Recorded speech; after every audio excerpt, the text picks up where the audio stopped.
Serilingampally BRS మహిళా అధ్యక్షురాలు మమత గారు ఉన్నారు మనతోనే ఆమెను అడిగి తెలుసుకునే ప్రయత్నం మనం చేద్దాం. మేడం నమస్తే. నమస్తే అండి.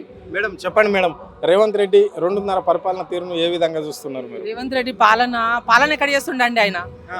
ఇక్కడ నుండి అక్కడికి రేవంత్ రెడ్డి టూరు రాహుల్ గాంధీ ఇక్కడ అక్కడ తిరగడమే సరిపోయింది ఆయనకు, మూటలు మోసడే సరిపోయింది ఆయనకు. ఆయన గతం మర్చిపోలే. ఇంకా ఒకప్పుడు ఓటుకు నోటికేసి దొరికిండు, రెడ్ హ్యాండ్ గా దొరికిండు, అది ఇంకా మర్చిపోలే, అదే కంటిన్యూ చేస్తుండే ఆయన ఇప్పటికి కూడా. ఆ మూటలు మోసుకోవడే సరిపోయింది, ఎక్కే ఫ్లైట్ దిగే ఫ్లైట్ తప్ప ఆయన ఇంకా చేసింది ఏం లేదు. పాలన గాలికి వదిలేసిండు.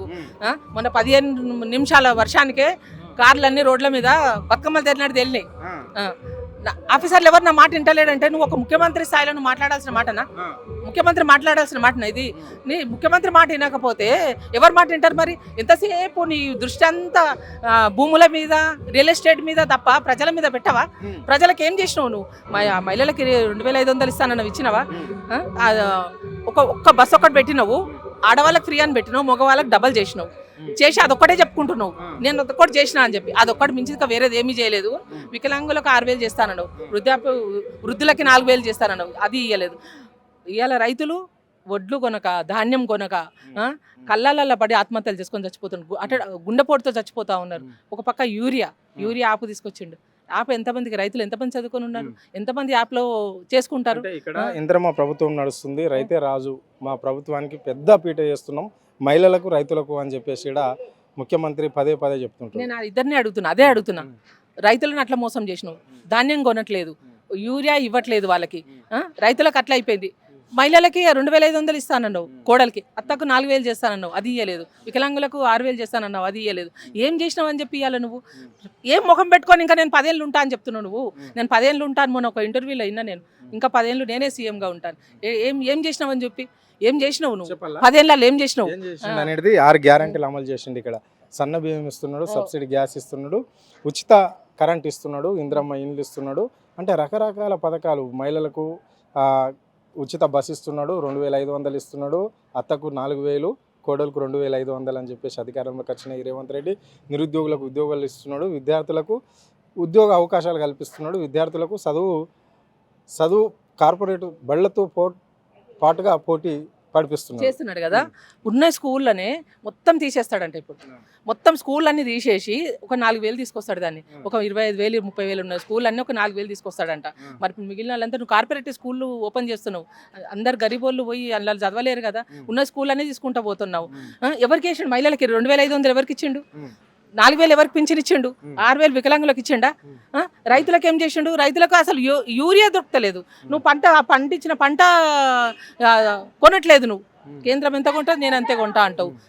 నువ్వు ఎవరికి న్యాయం చేసినావు? నిరుద్యోగులకు 2 లక్షల ఉద్యోగాలు ఇస్తానన్నావు, రోడ్ల మీదకి వచ్చి ధర్నాలు చేస్తారు. నువ్వు ఇచ్చింటే రోడ్ల మీదకి వచ్చి ధర్నా ఏం చేస్తారు? ఆ రోజు రాహుల్ గాంధీని తీసుకొచ్చి ఛాయ్ తాగిపించుకుంటూ అశోక్ నగర్ చౌరస్తాలో చెప్పినావు నేను 2 లక్షల ఉద్యోగాలు ఇస్తానని చెప్పి. ఈరోజు వాళ్ళు రోడ్డు మీదకి ఎక్కిరంతా, విద్యార్థులంతా.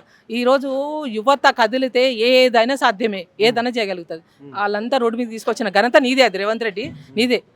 ఇవాళ ఎవరికి ఒక్క న్యాయం చేసినావు చెప్పు? ఒక మహిళలకు చేసినవా, వికలాంగులకు చేసినవా, లేకపోతే వృద్ధులకు చేసినవా, లేకపోతే రైతులకు చేసినవా, లేకపోతే నిరుద్యోగులకు చేసినవా?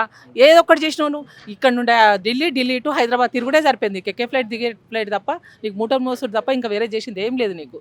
నువ్వేమీ చేయలేదు. ఎంతసేపు రియల్ ఎస్టేట్ చుట్టూ, అదేంది గాంధీ సరోవర్ అని, ఎంతసేపు రియల్ ఎస్టేట్ భూములను కాపాడుకుంటా, భూములని కబ్జాలు పెట్టుకుంటా ఉన్న మంత్రివర్గము, ముఖ్యమంత్రులు, అన్నదమ్ములు మొత్తం అందరి మీద రియల్ ఎస్టేట్ తప్ప వేరే చేసింది ఏమీ లేదు. ఏది చేసిరా అంటే అది ఒకటి 100% అదే, దాని చుట్టే తిరుగుతున్నారు.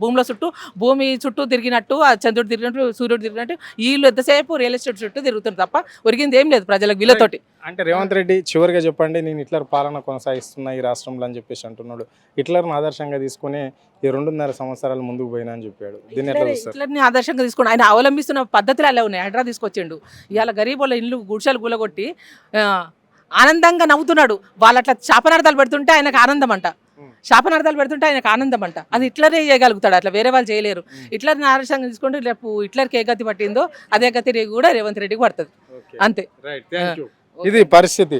ఆయన చేసింది ఏం లేదు ఈ రాష్ట్రంలో రేవంత్ రెడ్డి అని చెప్పేసి కూడా మమత గారు స్పష్టంగా చెప్పడం జరిగింది. 2.5 సంవత్సరాల్లో కేవలం ఆయన కుటుంబ సభ్యులతోటి, ఆయన వెనక ఉండే వాళ్ళతోటి, ఎమ్మెల్యేలు ఎంపీలతోటి, మినిస్టర్లతో రియల్ ఎస్టేట్ వ్యాపారం చేయడానికే రాష్ట్రాన్ని దోసుకోవడమే లక్ష్యంగా పెట్టుకున్న ఈ రేవంత్ రెడ్డి అని చెప్పేసి కూడా ఆమె చెప్పడం జరిగింది. ఇప్పటి వరకు మహిళలకు కాదు కదా, యావత్ ప్రజలను మోసం చేసిన ఘనత ఈ రేవంత్ రెడ్డి సర్కార్కే దక్కుతుంది. ఇలాంటి ముఖ్యమంత్రిని ఎప్పుడు కూడా చూడలేదు అని చెప్పేసి కూడా ఆమె చెప్పడం జరిగింది.